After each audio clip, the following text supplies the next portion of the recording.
मंडळी, जय शिवराय. आपण आहोत जयंत हिंद केसरी मैदान कासेगाव या ठिकाणी आणि जवळपास या मैदानाचा गट झालेला आहे. सेमीसाठी सध्या तयारी होते आणि लखनच्या मालकासह सध्या आहे सेमीच्या तयारीत.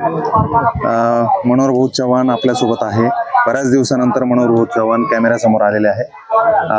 या मैदानात सगळ्यात विशेष बाब म्हणजे संघटनेच्या वतीने जे डोपिंग टेस्ट यावर हा दिवस आज गाजवला जाणार आहे आणि हे मैदान गाजलं जाणार ते डोपिंग टेस्टवर, कारण प्रथमच ही टेस्ट या मैदानातून होणार आहे.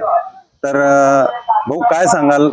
प्रथमतः तुमचं अभिनंदन, गटपास झाला लखन आणि सेमी करून फायनलमध्ये जाऊन फायनल देखील पारितोषिक मिळो.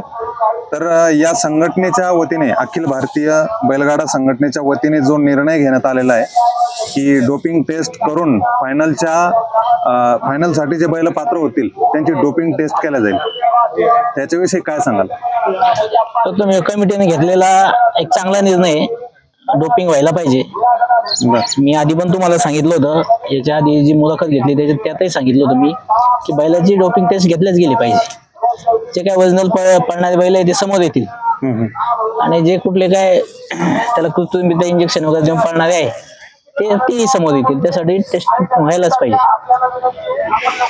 आतापर्यंत का नाही हा निर्णय घेण्यात आला डोपिंग टेस्टचा? अखिल भारतीय कमिटीला तिला कुठंतरी वाटलं असं की बाबा टेस्ट व्हायला पाहिजे. बरेच लोक वेगवेगळ्या पद्धतीने बैल पळायला लागले. काही बरेच असे बैल आहे की ते एखादा महिनाभर, 8 दिवस, 1-2-3 महिन्यात पळतात. तर आपल्याला काही त्याची हे नाहीये, कारण आपला बैल 1 वर्ष झालं सतत 1 नंबर मध्ये बैल पळतोय. इथंच नाही तर पूर्ण महाराष्ट्रात पळतोय बैल आपला. त्यामुळे आपल्याला त्याचं काही नाही, व्हायलाच पाहिजे टेस्ट. आज कोणासोबत पैरा झाला? आज पृथ्वीराज दादा खुटवड्यांचा आदत किंग बाईच्या वासू आहे. आदत आहे परंतु चांगलं स्पीडचं वासू आहे. अंतरानं गटपास झाला. गाडीवर कोण होता? गाडीवरती प्रशांत ड्रायव्हर चिसण्याचं गाडीवर त्याने पण गाडी चांगली पळवली. मग नियोजन आज गाडी मुक्कामी आलेली होती का? हा, बैल परवा दिवशीच इकडे आलेला आहे आपला. करंजीपूरला मुक्कामी असतो बैल आपला आणि आज सकाळी बैल तिथून इथं आला. बरं, ह्या मराठवाड्यामधले मोठ्या प्रमाणात बैल इकडे येऊन गुलाल घेत आहे. मग डोपिंग टेस्टचा जो निर्णय आहे त्याच्याशी काही संबंधित काही मिळतं जुळतं आहे का असं? मी मागं पण बोललो, हे बघा मराठवाड्यामध्ये हजारो बैल पळतात आणि हजारो बैल इकडे खेळायला येत नाही. याच्यातले निवडक जे बैल तिकडं नंबर मध्ये किंवा फास्ट पळतात ना तेच बैल येतात. आता जे निवडक फास्ट पळणारे बैल इथे येत असतील तर कदाचित ते नंबर घेऊ शकतात. मला असं वाटतं ते सगळेच बैल येत नाही. आणि मला वाटतं की इकडे जे पश्चिम महाराष्ट्रातले बैल खेळतात हे सगळेच बैल मैदानात आहे. बरोबर. पण तो मराठवाडा विदर्भातले सगळे बैल मैदानात नाही, तिकडले फक्त टॉपचेच बैल मैदानात आहेत.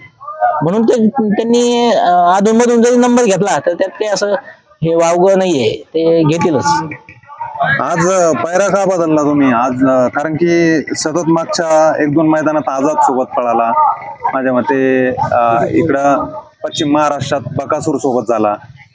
हे आपल्या मराठवाड्याचं जे शर्यत आहे तसं काही नाही आहे की ज्या मैदानात ज्या बैला सोबत पायऱ्यात पळेल त्याच्याच पळावं.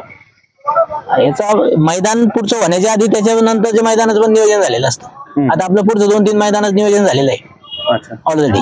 म्हणून त्याच बैलात पळवण्याचा काही विषय येत नाही. आझाद मध्ये बैल पळवण्याच्या आधी आपलं नियोजन झालेलं आहे या मैदानाचं.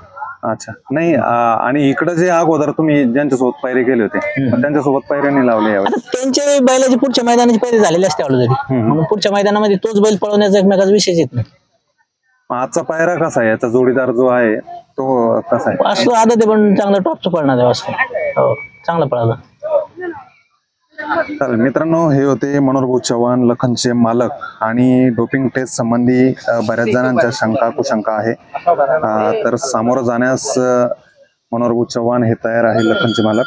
धन्यवाद.